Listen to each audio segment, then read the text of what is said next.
Ramadan tiba, Ramadan tiba, Ramadan tiba.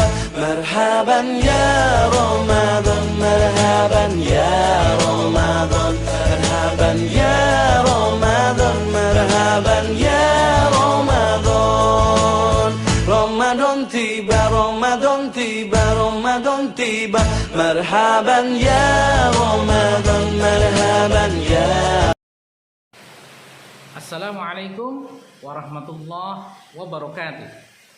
Bismillah walhamdulillah wassalatu wassalamu ala rasulillah wala hawla wala quwwata illa billah amma ba'du.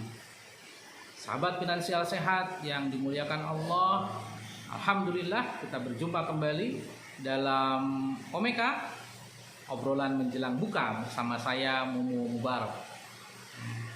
Pada sore hari ini saya ingin sharing, saudara-saudara sekalian, kalau kita lihat Al-Quran itu kan terdiri dari 114 surat, betul ya? Setiap surat, setiap judul surat atau setiap nama surat, coba kita lihat, itu pasti disebut di dalam isi suratnya. Misalnya ada surat Al-Baqarah.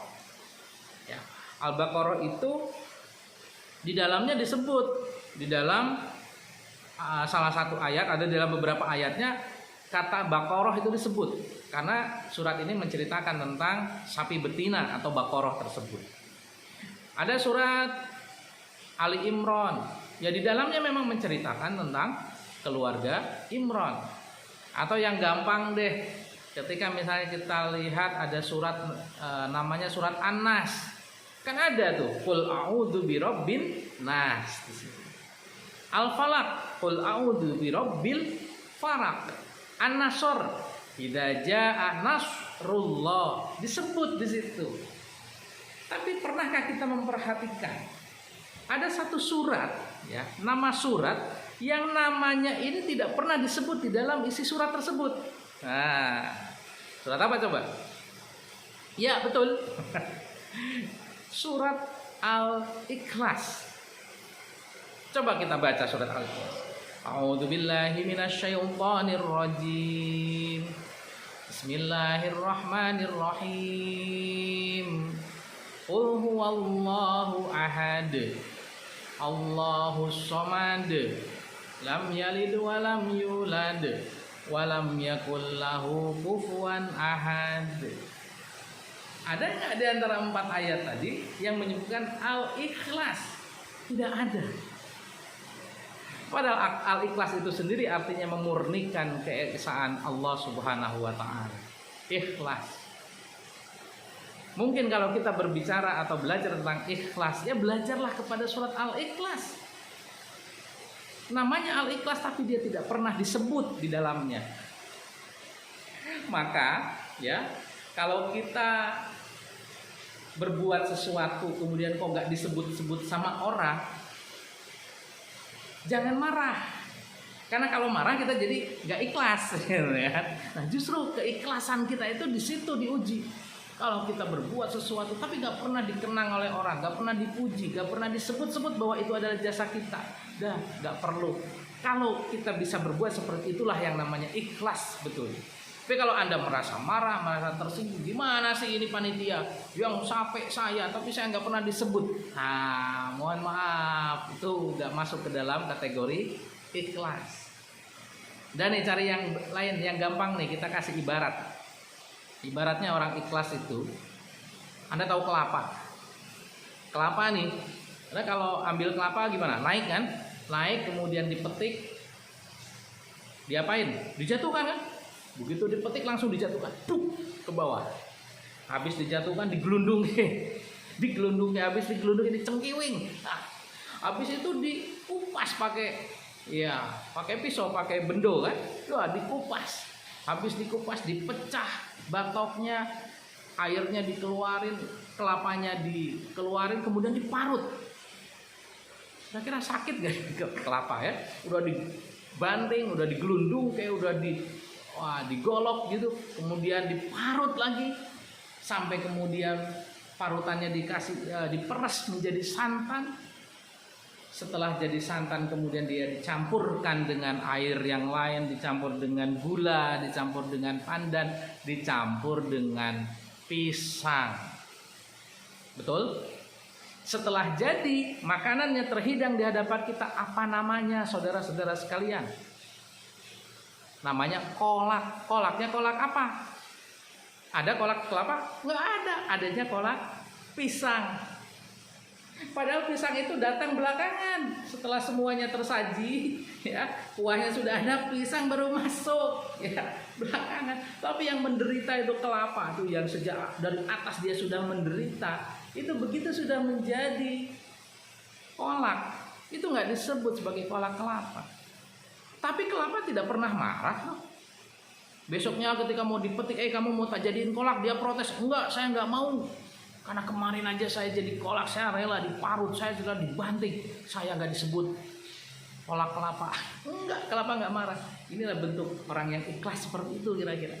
Tetap berbuat, tetap berprestasi, berbuat, memberikan kontribusi yang terbaik. Masalah nanti nggak dianggap sama manusia, bukan urusan. Kita mau berbuat untuk Allah, iya kan? Ya, kita mau berbuat, minta dinilai oleh Allah Subhanahu Wa Taala, nggak dinilai manusia. Orang patean katanya. Itu kelapa. Yang lain nih, kita belajar sama gula. Tahu gula? Itu gula kalau dicampur sama kopi, dikasih air. Gula, kopi, air panas. Jadi apa? Jadi air kopi. Betul? Air kopi. Gulanya mana? Gula, air, kopi dicampur jadi air kopi. Gulanya mana? Nggak disebut. Nggak disebut. Yang disebut hanya air dan kopi. Gula nggak protes tuh. Bahkan nanti kalau misalnya kopinya terlalu manis, yang disalahin siapa? Aduh, kopinya terlalu manis, jadi kebanyakan gula. Betul nggak? Kebanyakan gula. Gulanya yang disalahin. Kopinya kepahitan, terlalu pahit. Yang disalahkan siapa? Gula. Kekurangan gula, kopinya kurang gula. Tapi ingat, lihat, kalau kopinya rasanya pas, kopi dan gulanya rasanya pas, kemudian disebutnya apa? Kopinya mantap. Nggak ada disebut gula mantap. Jadi belajar dari gula, ternyata gula itu tetap ikhlas memberikan kontribusi untuk tersajinya sebuah air kopi yang mantap. Ketika misalnya dia disalahkan karena kelebihan gula, ketika dia disalahkan karena kekurangan gula, dia nggak marah, dia nggak protes, karena tugas dia hanya untuk memberikan kontribusi yang positif saja. Dia nggak protes, nggak peduli dia. Kira-kira begitulah orang ikhlas, ya. Kita berbuat, ketika ada salah kita disalahin, ketika ada yang jelek kita yang dijelek-jelekin, tetapi ketika berhasil kita nggak dianggap, ya sudahlah, nggak apa-apa, nggak masalah. Itulah wujudnya orang ikhlas tuh, kira-kira seperti itu. Atau yang ketiga nih, ibarat yang ketiga itu adalah orang yang ikhlas itu, atau ikhlas itu seperti orang buang air, mohon maaf ya, buang air besar. Begitu buang air besar, plung. Apa rasanya kalau kita sudah plung? Kalau sudah plung rasanya pasti plong, betul? Kira-kira tuh orang yang sudah plong itu menyesali nggak? Sudah mengeluarkan sesuatu. Aduh, sayang, tadi kan makan sate. Ini satenya sayang sekali, eman-eman saya keluarin.